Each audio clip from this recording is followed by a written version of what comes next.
নমস্কাৰ। অসমীয়া সংস্কৃতি আৰু গৱেষণা পৰিচয় প্ৰণালী যিটো এছাইনমেণ্ট আছিলে অসমৰ পৰম্পৰাগত চিকিৎসা পদ্ধতিত প্ৰকৃতিজাত গছ বন উদ্ভিদৰ ভূমিকা কি এইটো এছাইনমেণ্ট আছিলে।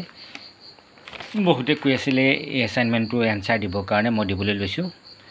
চাব, আৰম্ভণি লিখিব। আপোনালোকে যেতিয়া এছাইনমেণ্ট লিখিব নিশ্চয় মোৰ এই চেনেলৰ এছাইনমেণ্টবিলাক ফাৰ্ষ্ট ছেমেই হওক, ছেকেণ্ড ছেমেই হওক, থাৰ্ড ছেমেই হওক, ফ'ৰ্থ ছেমেই হওক দেখিছে যে মই এক ছিষ্টেমত লিখোঁ।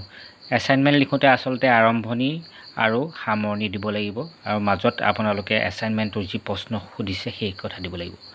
আপোনালোকে যিকোনো চেনেলত গৈ কিছুমানে দিয়া দেখিছোঁ যে আৰম্ভণি নাই, সামৰণি নাই, আচলতে সেইটো এছাইনমেণ্টত নপৰে।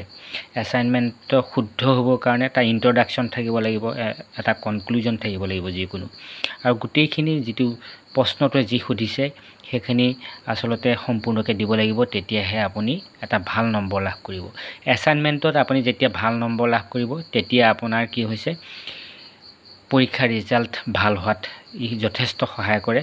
কাৰণ যদি 55 ওপৰত আপুনি পায় তেতিয়াহে আপুনি পিছলৈ যদি আপুনি এমএত যেতিয়া 55 পাব তেতিয়া নমছ বুলি কয়, সেই নমছ পালেহে আপুনি কোনো কলেজত প্ৰফেচাৰ কৰিবৰ কাৰণে বা শিক্ষকতা কৰিবৰ কাৰণে আপুনি যোগ্যতা লাভ কৰিব।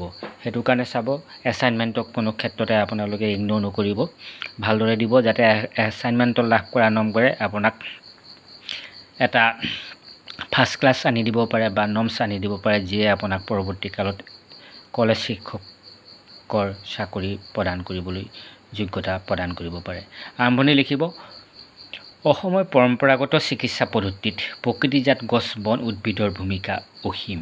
প্ৰাচীন কালৰে পৰা সমগ্ৰ ভাৰতবৰ্ষৰ লগতে অসমতো আয়ুৰ্বেদ শাস্ত্ৰৰ বিধান অনুসৰি পৰম্পৰাগত চিকিৎসা পদ্ধতিত প্ৰকৃতিৰ পৰা পোৱা বিভিন্ন গছ বন উদ্ভিদক চিকিৎসা সামগ্ৰী হিচাপে ব্যৱহাৰ কৰি অহা হৈছে। তলত এই বিষয়ে বিস্তৃত আলোচনা আগবঢ়োৱা হ'ল। কোনো কিতাপত নাই, মই আচলতে সাজি লিখিছোঁ। চাব, বিষয়বস্তুত বিস্তৃত আলোচনা। অসমৰ পৰম্পৰাগত চিকিৎসা পদ্ধতিত অসমৰ প্ৰকৃতিত পোৱা অসংখ্য গছ বন উদ্ভিদৰ বিভিন্ন অংশৰ প্ৰয়োগ ছাট, গন্ধ, ক্ৰিয়া বিক্ৰিয়াৰ দ্বাৰা বিভিন্ন ব্যাধি নিৰাময়ৰ চিকিৎসা কৰা হয়। কেৱল মানৱ শৰীৰৰ ৰোগ নিৰ্ণয় আৰু নিৰাময়ৰ বাবেই নহয়, বৰং পশু চিকিৎসাতো প্ৰকৃতিৰ পৰা পোৱা উপাদানসমূহ চিকিৎসা সামগ্ৰী হিচাপে ব্যৱহাৰ কৰা হৈছিল আৰু আজিও গ্ৰামাঞ্চলত ব্যৱহাৰ হৈ আহিছে।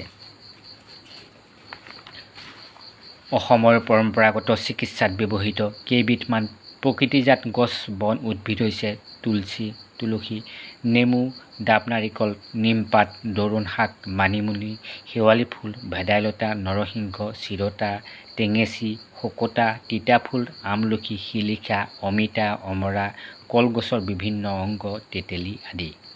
যথেষ্ট দীঘলীয়া তালিকা দিব পাৰি, কিন্তু আমাক যিহেতু 500 শব্দৰ ভিতৰত লিখিবলৈ কৈছে আমি সকলোখিনি সোমাব লাগিব, এইখিনি লিখি দিছোঁ। অসমৰ পৰম্পৰাগত চিকিৎসা পদ্ধতিত সাধাৰণতে কাহ হ'লে তুলসী গছৰ পাত ব্যৱহাৰ কৰা হয়। মৌজোল, আদা, তুলসী গছৰ পাত ব্যৱহাৰ কৰি অসমীয়া মানুহে কাহৰ পৰম্পৰাগত চিকিৎসা কৰি আহিছে। অকল সেয়াই নহয়, প্ৰসূতিক নাৰী দিহ কৰিবৰ বাবেও তুলসী আৰু বেলগছৰ পাত অসমীয়া পৰম্পৰাগত চিকিৎসা পদ্ধতিত ব্যৱহাৰ হয়। সাধাৰণতে অসমীয়া মানুহে পৰম্পৰাগত চিকিৎসা পদ্ধতি ডাকৰ বচন অনুসৰিও কৰি আহিছে। তুলসী আৰু বেলৰ পাতৰ গুৰুত্বৰ বিষয়ে ডাকে কৈ গৈছে। কলি তুলসী বেলৰ পাত মুঠাই সহিতে বাটি পতাত তপত কৰিয়া জননীৰ খাব্য, তেখেতে নাৰী দিহক পাব্য। এনেদৰে অসমৰ পৰম্পৰাগত চিকিৎসা ব্যৱস্থাত তুলসী আৰু বেলপাতৰ গুৰুত্ব অপৰিসীম। আনহাতে অসমৰ প্ৰকৃতি জগতত উপলব্ধ তেতেলী টেঙা আৰু ৰক্তচাপ আৰু কফৰ ঔষধ হিচাপে ব্যৱহাৰ হৈ আহিছে। উচ্চ ৰক্তচাপ আৰু কফৰ ঔষধি হিচাপে ব্যৱহাৰ হৈ আহিছে। খাৰলি প্ৰস্তুতৰ বাবে ব্যৱহাৰ কৰা সৰিয়হ, খৰিচা প্ৰস্তুতৰ বাবে ব্যৱহাৰ কৰা বাঁহগাজ প্ৰকৃতিৰ পৰাই উপলব্ধ। বসন্ত ৰোগৰ পিছত শুকাবৰ বাবে খৰিচা ব্যৱহাৰ কৰা হয়। ভীমকলৰ গছৰ বাকলি বা ভীমকলৰ গছৰ বিভিন্ন অংশ কলাখাৰ হিচাপে প্ৰস্তুত কৰি হজম শক্তি বৃদ্ধিৰ লগতে পেলু নাশ কৰিবলৈ অসমীয়া পৰম্পৰাগত চিকিৎসা পদ্ধতিত ব্যৱহাৰ কৰা হয়। আকৌ গোলনেমু পেটৰ গ্ৰহণী, হাঁপানি, বাতবিষ আদি ৰোগত পৰম্পৰাগত চিকিৎসাত ব্যৱহাৰ কৰা হয়। নৰসিংহ গছৰ পাত তেজবৰ্ধক, কৃমিনাশক, শক্তিদায়ক, পায়েৰিয়া ৰোগৰ চিকিৎসাত ব্যৱহাৰ কৰা হয়। মচন্দৰী শাক পেট কামোৰা, গ্ৰহণী আদি ৰোগত পৰম্পৰাগত চিকিৎসাত ব্যৱহাৰ হয়। এনেদৰে চালে দেখা পোৱা যায় অসমীয়া পৰম্পৰাগত চিকিৎসাত প্ৰকৃতিজাত গছ, পাত, বন, উদ্ভিদৰ ব্যৱহাৰ অতি গুৰুত্বপূৰ্ণ আৰু আজিও গ্ৰামাঞ্চলত প্ৰচলিত। এইসমূহ পৰম্পৰাগত চিকিৎসা পদ্ধতিৰ কিছুসংখ্যক আজি বিজ্ঞানসন্মত আমি বিজ্ঞানসন্মত কাৰণো বিচাৰি পোৱা গৈছে। এক কথাত প্ৰজন্মৰ পিছত প্ৰজন্ম ধৰি প্ৰকৃতিৰ সৈতে সহাৱস্থান কৰিবলৈ শিকা অসমৰ মানুহে নিজৰ অভিজ্ঞতাৰ আলমত এইবোৰ গছ, বন, পাত, উদ্ভিদক চিকিৎসাৰ অংগ কৰি লৈছে। এনে প্ৰকৃতিজাত উদ্ভিদ, গছ, বন, পাতৰ প্ৰকৃত অধ্যয়ন, বৈজ্ঞানিক গৱেষণা আদিৰ প্ৰয়োজন আছে। তাৰপিছত সামৰি দিব, কনক্লুজন দিব। উক্ত আলোচনাৰ পৰা এই কথা প্ৰতীয়মান হয় যে অসমৰ পৰম্পৰাগত চিকিৎসা পদ্ধতিত প্ৰকৃতিজাত গছ, বন, উদ্ভিদৰ ভূমিকা অতি গুৰুত্বপূৰ্ণ। অসমীয়া মানুহে যুগ যুগ ধৰি এনে প্ৰকৃতিজাত উৎসৰ পৰা চিকিৎসা সেৱাৰ উপাদান ব্যৱহাৰ কৰি আহিছে, যিবোৰৰ কিছুসংখ্যক সম্প্ৰতি বৈজ্ঞানিক ভিত্তিৰ প্ৰমাণ পোৱা গৈছে। এই বিষয়ত অধিক গৱেষণা অধ্যয়নে অসমৰ পৰম্পৰাগত চিকিৎসা পদ্ধতিত প্ৰকৃতিজাত গছ, বন, উদ্ভিদৰ ভূমিকাৰ বিষয়ে এক গুৰুত্বপূৰ্ণ সিদ্ধান্ত দিয়াত সহায়ক হ'ব। এনেদৰে আপোনালোকে লিখিব, তাতোতকৈ যাতে আপোনালোকে নম্বৰ লাভ কৰিব পাৰে। মই পৰৱৰ্তী পৰ্যায়ত আপোনালোকৰ বাবে আৰু এটা লিখি থৈছোঁ, প্ৰকৃতিৰ ধ্বংসাত্মক ৰূপ আৰু মংগলকামী ৰূপক মানৱ চৰিত্ৰৰ বিভিন্ন দিশৰ লগত তুলনা কৰিব পাৰিনে? এই এছাইনমেণ্টটো অতি শীঘ্ৰে দিয়া হ'ব।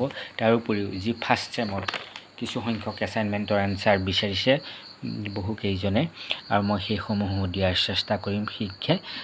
নতুনকৈ অহাসকলে এনেধৰণৰ গুৰুত্বপূৰ্ণ এছাইনমেণ্ট বা পৰীক্ষাত আহিব পৰা প্ৰশ্ন উত্তৰ বা কে হেণ্ডিক ষ্টেট অপেন